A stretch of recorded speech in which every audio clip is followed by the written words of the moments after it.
Dalam nama Bapa dan Putra dan Roh Kudus. Amin. Allah Bapa di surga, kami berada di dunia seperti padang gurun, padang belantara, padang kering. Meski bergemilang banyak hiburan, banyak kekuatan, banyak keindahan, tapi sebetulnya kami menghadapi serigala-serigala yang mau menerkam, membawa kami menjauh daripadamu. Kami mengalami kekeringan batin yang ingin kami isi dengan sesuatu yang bukan Engkau. Terima kasih Tuhan, Kau mengingatkan dalam bacaan pertama hari ini kitab Nabi Yesaya. Terima kasih Tuhan, semoga kami menemukan damai di dalam Engkau. Demi Kristus Tuhan dan pengantara kami. Amin. Para saudaraku yang terkasih dalam Kristus, bacaan pertama hari ini dari kitab Nabi Yesaya yang mengatakan bahwa padang gurun, padang belantara, padang kering akan menjadi tanah subur. Tidak ada serigala lagi. Tidak ada penyakit lagi. Kita tahu padang gurun adalah kekeringan, kesepian, kengerian. Begitu kering dan tidak terasa kehangatan sama sekali. Bahkan super hangat. Kalau siang hari dan malam super dingin. Tidak ada pepohonan, tidak ada bunga. Hanya sesekali ada oasis, tempat di mana air mengalir. Saudara, mungkin itulah dunia sekarang kita ini. Bukan hanya karena pandemi ini, kita berada dalam dunia kekeringan di mana seringkali kita mengalami itu. Apa yang kita maksudkan dengan padang gurun kehidupan? Ya. Ada banyak hal. Kita bisa bergemilang banyak hal dengan apa yang kita miliki, apa yang ada. Tetapi hati kita kering kerontang. Kesepian, kesendirian, kesunyian, kegelisahan, kecemasan, ketakutan. Dan bisa juga kalau kita mengalami berbagai macam penyakit, mungkin kanker, yang tak sembuh-sembuh. Mungkin penyakit, mungkin problem keluarga, problem suami, problem istri, problem anak, problem mertua, problem siapa saja. Yang nggak selesai-selesai begitu loh. Nggak rampung-rampung. Itulah padang gurun. Itulah Yohanes Salim mengatakan itu malam gelap. Ya, entah itu malam gelap fisik yang kemudian bisa menjadi malam gelap psikis, tapi juga bisa menjadi malam gelap spiritual. Orang menjadi tidak percaya lagi pada Tuhan. Karena tidak selesai-selesai dalam hidup ini.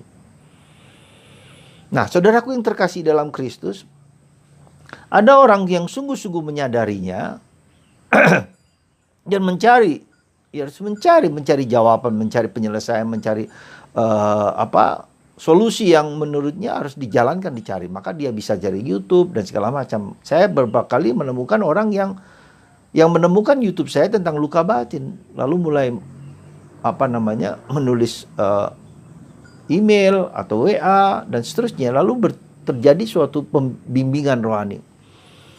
Saya beberapa waktu yang lalu mendapat WA dari seorang pastor yang sedang retret, lalu menemukan YouTube saya tentang luka batin. Lalu saya bimbing, saya tuntun dan segala macam, dan akhirnya dia menemukan sesuatu yang luar biasa. Pengalaman-pengalaman masa kecilnya, pengalaman lukanya, dan dia sangat-sangat jujur. Setiap hari dia mengirim pengalaman-pengalaman bagaimana Roh Kudus itu membawa kepada ke bawah sadar hidupnya. Bahkan semenjak dikandung ibunya pun dia mengalami itu, dan orang tuanya masih hidup sampai sekarang. Ya. Dan luar biasa, Tuhan tuh membebaskan dan memulihkan hidup orang tersebut. Dia sadar, dia butuh sesuatu. Ya. Dan ini ada juga orang sadar, tetapi ketika mau diajak masuk agak sulit karena berat. Luka, dia juga pernah mengalami itu, luka, sakit, harus menangis, pedih. Lalu mundur teratur, nggak berani masuk. Ketika saya ajak untuk masuk lebih dalam, untuk bertemu dengan si inner child, si kecil kita yang terluka sejak kecil itu. Dan ketika orang belum bertemu dengan si inner child itu, lalu ya sudah, bukan nggak akan sembuh, tetapi prosesnya akan menjadi lama gitu loh. Pasti sembuh, tapi akan lama. Jadi lebih baik sekarang terluka, dilukai dan operasi, disembuhkan meskipun sakit, tetapi dan setelah retret orang Romo tersebut sungguh luar biasa, bergembira, bersukacita, seperti dibebaskan, eureka, gitu, teriakan seperti itu. Jadi ada orang sadar mengalami proses yang panjang, entah ada yang sudah berhasil terus berjalan terus sehingga dibebaskan, ada orang yang takut untuk memasuki lebih dalam, mundur lagi. Nah, yang mana? Satu lagi ada kemungkinan lain, orang yang nggak sadar bahwa dia punya sakit, nggak sadar bahwa dia punya kesulitan, nggak sadar. Ya. Nah, ini yang jauh lebih sulit. Maka apa yang terjadi ketika orang nggak sadar tersebut? Ada dua kemungkinan, dibantu oleh orang-orang lain. Nggak sadar itu karena bisa ada kemungkinan berbagai macam hal, entar karena dia tertutup, ya, nggak mau mendengarkan, merasa ego, merasa sombong, merasa angkuh, merasa seolah-olah apa yang dia hidup itu benar segala-galanya, bisa jadi begitu. Atau juga, maaf kalau boleh katakan, ada kuasa-kuasa lain yang membuat dia dipengaruhi, ya, ditutup mata batinnya itu, sehingga dia dikuasai oleh kuasa-kuasa lain yang memang ingin memanfaatkan orang tersebut. Misal saja, maaf mungkin ya, ada selingkuhan yang suka dengan dia, lalu dari segala macam. Seperti itu, mungkin ada kekuatan-kekuatan lain yang memang ingin dikuasai atau mungkin dihancurkan, bisa jadi begitu. Saya merasa begitu beberapa kali. Saya lihat, dengan usaha yang biasa-biasa tidak berhasil, orang menjadi tertutup, sama sekali sulit sekali didoakan. Dan terus saya bilang, bantu didoakan. Jadi ada orang-orang tertentu yang mendoakan, orang-orang tertentu yang membantu. Maka Injil hari ini adalah seorang lumpuh. Ya, dia mungkin sadar bahwa lumpuh itu tidak membuat dia minta tolong teman-teman yang lain, maka dia diangkat oleh teman-teman yang lain untuk di depan Yesus. Ya. Tapi karena begitu banyak orang, si lumpuh ini tidak bisa dibawa di depan Yesus karena tidak bisa masuk. Apa yang terjadi? Dia naik ke rumah itu, lobangi atapnya, lalu diletakkan di depan Yesus sungguh-sungguh. Luar biasa.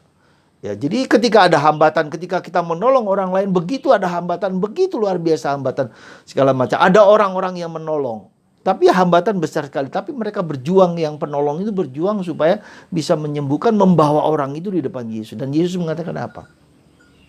Sembuh, dosamu sudah diampuni. Ya. Lalu sembuh.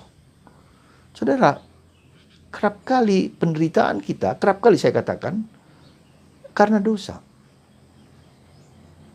Ya. Memang tidak selalu demikian, tetapi banyak kali ada unsur dosa. Maka ketika ada orang datang kepada saya, pertanyaan saya, kamu mau bertobat enggak? Kamu mau sekedar menyelesaikan masalah psikologi, problem-problem di hidupmu, atau kamu mau bertobat enggak? Ya. Pertanyaan itu tidak mudah, karena kalau hanya sekedar psikologi, problem hidup bersama, ya oke, bisa. Tapi banyak kali justru karena dosa. Ya, entah dosa kesombongan, entah dosa keserakaan, entah dosa cabul, entah dosa iri, entah dosa kikir, entah dosa kemalasan, entah dosa kesombongan. Itu semua yang membuat orang tidak bisa disembuhkan. Ya. Bukan hanya ada penyakit tubuh fisik kita yang juga karena dosa. Tapi ada juga penyakit psikis kita yang karena itu, atau penyakit rohani kita. Tahu bahwa itu adalah dosa, ya lalu tidak mau mengaku dosa, bisa juga begitu. Atau tidak mau baca kitab suci, tidak mau berdoa sungguh-sungguh, lalu hanya menyalahkan Tuhan, menyalahkan orang lain. Ya. Jadi, saudaraku yang terkasih dalam Kristus, ada satu hal yang penting di dalam hidup kita adalah kerendahan hati. Tanpa kerendahan hati tidak mungkin ada kesembuhan, tidak mungkin ada keselamatan, tidak mungkin ada kegembiraan, kedamaian, ketentraman. Kerendahan hati. Untuk sujud di depan Tuhan, saya berdosa, saya lemah, saya rapuh. Dan saya minta tolong orang lain untuk membantu saya. Dan Tuhan datang memberikan kepada kita beberapa orang lagi yang saya katakan dengan YouTube itu mulai datang mengkomunikasikan. Lalu saya bilang baca, dengarkan. Lalu saya bimbing, tuntun. Dan memang 1-2 tidak banyak ternyata. Saya jujur ternyata tidak banyak. Tidak apa-apa. Ya, ada satu keluarga yang berhasil datang dan satu keluarga ya, dipulihkan sungguh-sungguh hidupnya. Ya, karena berkat bantuan salah seorang dari anggota keluarga itu yang sungguh-sungguh berdoa, terus saya ajak terus berdoa. Berdoa rosario terus tanpa putus-putusnya. Jadi seringkali, saudaraku terkasih, seringkali ya, penderitaan hidup keluarga kita, siapapun juga, itu ingin membawa kita supaya kita sendiri masuk ke kedalaman hidup doa Yesus. Ya. Dan itu meskipun tidak mudah, dan itu bertahun-tahun, bukan gampang gitu loh. Bukan karena sudah nyokot bahasanya, sudah mengakar dalam diri orang tersebut. Lalu juga misalnya, apalagi kalau itu ada kuasa-kuasa yang kegelapan yang dikirim terus-menerus, ya. Tanpa sadar dia melakukan sesuatu yang tidak baik seperti itu. Ya, zaman sekarang itu sangat simpel, sangat mudah orang dipengaruhi barang-barang seperti itu.